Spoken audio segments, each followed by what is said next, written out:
The brothers Solomon would like to grant their dad his dying wish and provide him with a grandchild. That's going to be a problem considering the brothers aren't married and have no social skills. What do you say we get out of here and I go put a baby in you? No strings attached. Are you ovulating right now? This is our first date. That's none of your business. I'm about to make it my business. Marry me. No. All right, Will Forte, you wrote the script for the brothers Solomon. How sacred is the written word? Did you get to do any kind of improvisation on the set? I am kind of a control freak, and I will also say I'm a bad improviser. So I will always side with the written word.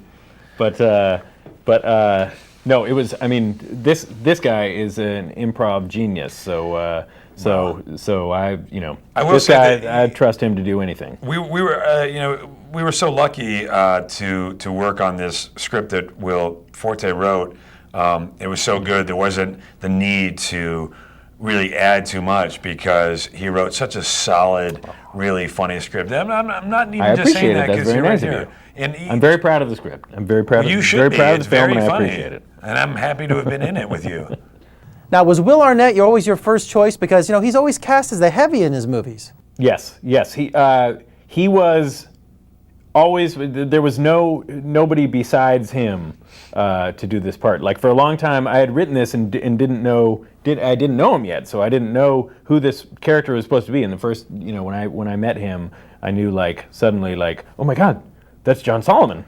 And it was wonderful. Yeah, usually I get cast as you touched on something, Jeff. I usually get cast in sort of tough guy parts, and people look at me and they sort of think rough and tumble.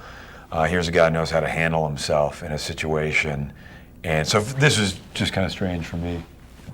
All right, how cool is it to have Lee Majors in this movie? How many brothers had the $6 million man as a father? I know, I'm going to say none, except for us. Yeah, he. Oh man, it was such a dream come true because we were both very super geek fans of $6 Million Man and The Fall Guy. Yeah, and I know his favorite show is Big Valley. Which, love it. Yeah. You got to tell me about seeing this movie with the audience for the first time. What jokes work? What jokes did you take out? Did you do any fine tuning to the movie? It's frankly, it's tough. This is my first time going through that. He's gone through it a couple times, but especially having written it, you find yourself getting very attached to certain moments, and you almost can't watch the movie with an unprejudiced eye. So it's really hard. It's a interesting process, but when you go and you watch a movie and you watch how it plays, you might shoot something one way and think, oh, this is going to be great, this is going to kill, and then you go watch it and nobody laughs at all, and you're like, oh no. How did you get Chi McBride to be in this movie? I mean, the guy has got the greatest sense of humor, but he plays like this tough guy.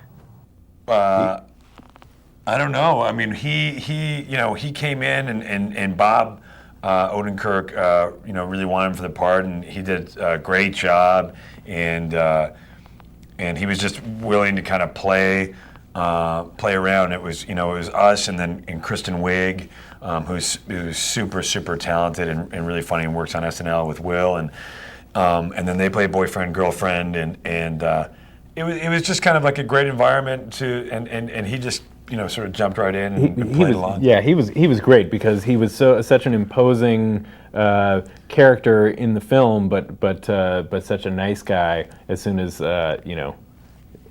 cut was called.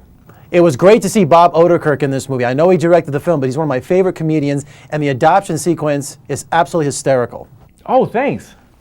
Yeah. He's great. He's great in the movie, and he did such a great job. He's awesome.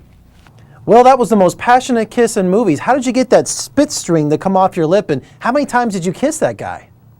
There were a number of substances that were used. I think the main thing was an okra, like a boiled okra, and so I probably kissed this guy like 50 times, and it was the most interesting part though is the introduction in the very beginning. Like both of us kind of nervously pacing outside of this where we're going to do the scene and meeting for the first time and going, "I will be kissing you tonight, sir. Nice to meet you." Okay, tell everybody in Las Vegas to come see the Brother Solomon. Give them a shout out. Las Vegas, please go see the Brothers Solomon. Don't beg, ask them. Las Vegas, Hey, you do know, whatever. Follow my lady, ready?